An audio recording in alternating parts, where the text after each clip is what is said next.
ఈరోజు ఇక్కడ ఎందుకు గ్యాదర్ అయ్యామో మీ అందరికీ బాగా తెలుసు. దయాలర్ గ్రామ ప్రజలంటే ఒక సమస్య వచ్చినప్పుడు చాలా చక్కగా స్పందిస్తారు. ఇదివరకే కరోనా టైంలో కూడా మీరా అనే వ్యక్తి ప్రమాదం ఉన్నప్పుడు, ప్రాబ్లం ఉన్నప్పుడు చాలా చక్కగా స్పందించారు. కరోనా టైంలోనే స్పందించి అంత విరాళాలు ఇచ్చారంటే అది చిన్న విషయం కాదు, ఎందుకంటే అందరికీ సమస్యే. అలాంటి సమస్యలో కూడా ఈ సమస్య నాది అని చెప్పి గుర్తించి స్పందించి మానవతా హృదయంతో ఎంతో ఆ రోజు విరాళాలు ఇచ్చారు. అలాగే తర్వాత 2-3 సందర్భాల్లో కూడా చాలా మంది విరాళాలు ఇవ్వడం జరిగింది.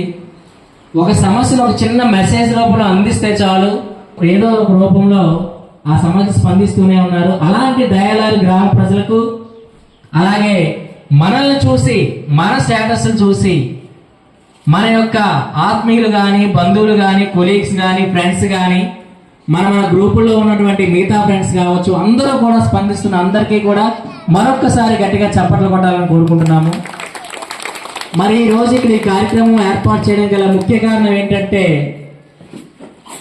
ఒక రకంగా చెప్పాలంటే ఈ సమస్య గురించి నాకు ఒక రోజు సడన్ గా సాయంత్రం ఇంటికి వచ్చి ఒక అల్లం టీ తాగుతుండగా సరదా కోసం చెప్తున్నాను, ఒక ఫోన్ కాల్ వచ్చింది. బాబు నువ్వు మనిషి ఫోన్ చేశారు, ఆయన ఎవరో కాదు, మన పొలిమేర పైరాజ్ గారు నాకు ఫోన్ చేసి చెప్పడం జరిగింది సమస్య కోసం. చెప్తే వెంటనే వాళ్ళ ఇంటికి వెళ్తాను, నేను మాట్లాడతానని చెప్పడం, మరుసటి రోజైనా వాళ్ళ ఇంటికి వెళ్తే, సార్ యాక్చువల్లీ మీ గురించి చెప్పారు, మేము కలుద్దాం అనుకుంటున్నామని వాళ్ళు కూడా చెప్పడం జరిగింది. వాళ్ళు ఎవరో కాదు, మన క్యాస్మీర్ తల్లిదండ్రులు. ఆ పాపకు మనకి ఇదివరకే చాలాసార్లు స్టేజ్ మీద డ్యాన్స్ చేసింది, మనం చాలా గిఫ్ట్లు కూడా ఇచ్చాము. మనకైతే తెలియదు ఆ పాపకు ప్రాబ్లం ఉందన్న సంగతి. ఇంతకీ ఆ పాపకున్న ప్రాబ్లం ఏంటంటే తలసేమియా అనే ఒక వ్యాధి. అదేంటంటే ప్రతి 15 రోజులు 20 రోజులకు ఒకసారి రక్త మార్పిడి చేయాలి.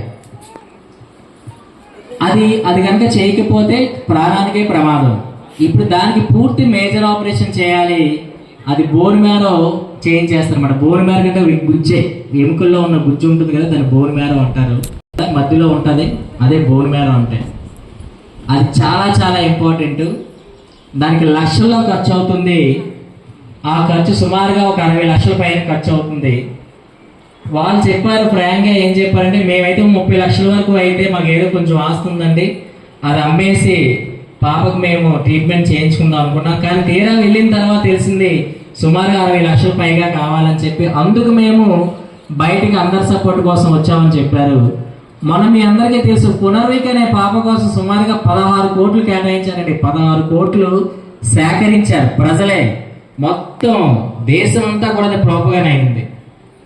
సో 16 కోట్లు మనకు కావాల్సింది 60 లక్షలే, అంటే ఆల్మోస్ట్ 10% కూడా కాదు, 5% అమౌంట్ కావాలి. మరి మన గ్రామ ప్రజలందరూ కూడా మనం ఎంతవరకు చేయగలరో అంతవరకు చేశారు సపోర్టు. ఈ రోజు వరకు కూడా ఇందాక ఆల్రెడీ చెక్ మీద రాసేసాం, సంతకం కూడా అయిపోయింది. ఈ సంతకం చేసేటప్పుడు మళ్ళీ మాకు 7,000 రూపాయలు పడింది ఇందులో. అంటే అది అలా వస్తూనే ఉంటుంది, ఎందుకంటే ఇది ఎక్కడికో వెళ్తూ ఉంటుంది కాబట్టి.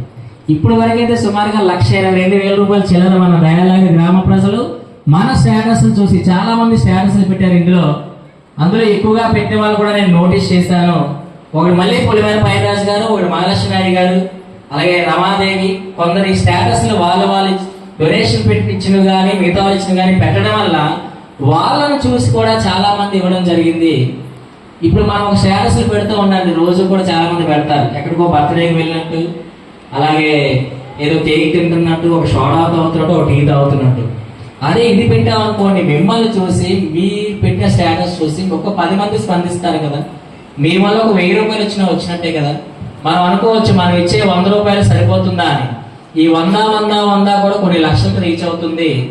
అలాంటి అంత చక్కగా స్పందించి ఈరోజు సుమారుగా 1,22,000 పైన మనకి ఈ 10 రోజుల్లోనే వచ్చిందంటే దానికి కారణము మీ అందరి మనసు, సున్నితమైన మనసు, విశాల హృదయం. కాబట్టి మరొకసారి మీ అందరికీ కూడా పేరు పేరున ధన్యవాదాలు తెలియజేస్తున్నాం మీ కరచాలనతో. ఇలాంటి చక్కటి, ఎప్పుడైనా సరే ఎవరికైనా సమస్య వచ్చిందంటే మేము ఉన్నామంటూ కూడా. నమస్కారం అండి, నా పేరు పిఎంకే రాజు. యాక్చువల్గా ఈ రోజుల్లో ఒక సొంత తమ్ముడికి కానీ, లేకపోతే అన్నయ్య కానీ, లేకపోతే పక్కన ఉన్న అక్క కానీ, చెల్లికి కానీ ఏదైనా ప్రాబ్లం ఉంది రమ్మని అంటేనే టైం కేటాయించేది. ఇలాంటి ఈ సమయంలో కూడా మీరందరూ ఇంత టైం కేటాయించి మా పాప కోసం చెప్పగానే ఇంత ఇంత హ్యూజ్గా హెల్ప్ చేస్తారని నేనైతే అనుకోలేదండి అసలు. మేము ఇప్పుడు రామకృష్ణ గారు ఉన్నారు కదండి, సాయం గారు అంటారు, వాళ్ళ ఇంట్లో ఉంటున్నాము 4 సంవత్సరాల నుంచి. అయితే వాళ్ళకి చెప్పామన్నమాట ఇలాగంటే, సరే బాబు మీరు అలా చేయడం, నేను మా సంఘంలో కూడా చెప్తాను, ఇలాగ చేస్తారు, మా దాంట్లో కూడా ఇంతకుముందు చాలాసార్లు చేస్తున్నారు, సో నేను ఒకసారి మాట్లాడి మీకు చెప్తాను అనగానే సార్కి ఫోన్ చేసి సార్ని రమ్మని చెప్పగానే ఇలా కట్టగానే అసలు నేను అసలు అనుకోలేదు. నిజంగా సొంత అన్నదమ్ములే వదిలేస్తున్న రోజులు ఇది ఎవరైనా సరే. అయితే మా పాపకి ఇలా ప్రాబ్లం ఉందనే విషయం మాకు 3వ నెల వచ్చినంత వరకు తెలియలేదండి. ఇది ఏంటంటే నా ఒక్కడి ప్రాబ్లం కాదు, ఇలా చాలా మంది ఉన్నారు. అయితే ప్రజెంట్ నేను ఇది ఎందుకు చెప్తున్నానంటే, ఇది ఒక జెనెటిక్ ప్రాబ్లం. అంటే మా నుంచి మా పాపకు వచ్చింది, కానీ అసలు మాకు ఉందో లేదో మాకు తెలీదు. మా పాపకు వచ్చినంత వరకు మాకు ఉంది అన్నట్టు మాకు తెలియదు. యాక్చువల్లీ మాకు కూడా ఆ ప్రాబ్లం అనేది ఉంది. మనకి అంటే కొంచెం టైం ఒక 5 నిమిషాలు ఎక్కువ తీసుకుంటానే అనుకోవద్దు.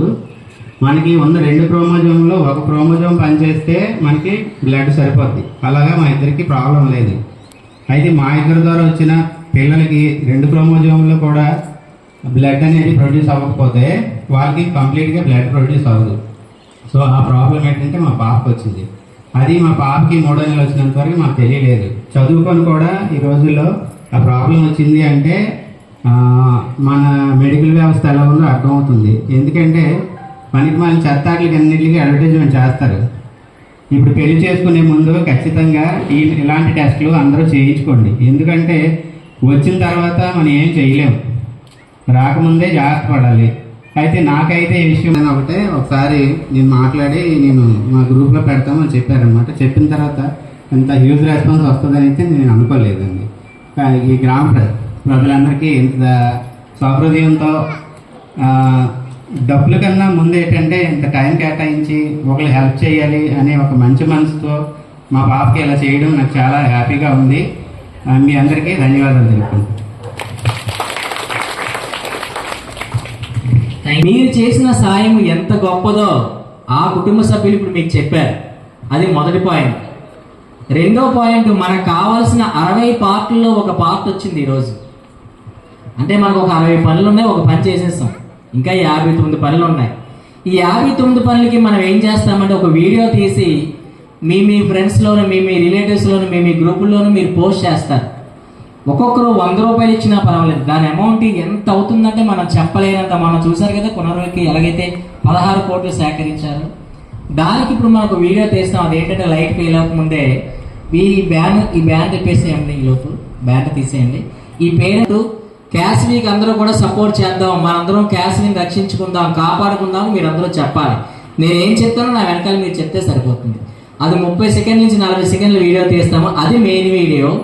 ఆ వీడియోను మనం యూట్యూబ్లోను, ఇన్స్టాగ్రామ్లోను పోస్ట్ చేస్తాం. దాన్ని బాగా వాళ్ళు డెకరేట్ చేస్తారు. ఏ రకంగా చేయాలో స్టీల్ గణేష్ విత్ వాళ్ళు చేస్తారు.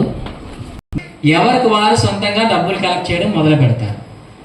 మొదలు పెడితే మన మేయర్ గారైనటువంటి శ్రీనివాస్ గారి ద్వారా తీసుకువెళ్ళడానికి కూడా ఆర్కాస్ట్ కూడా ఇందా మాట్లాడడం జరిగింది.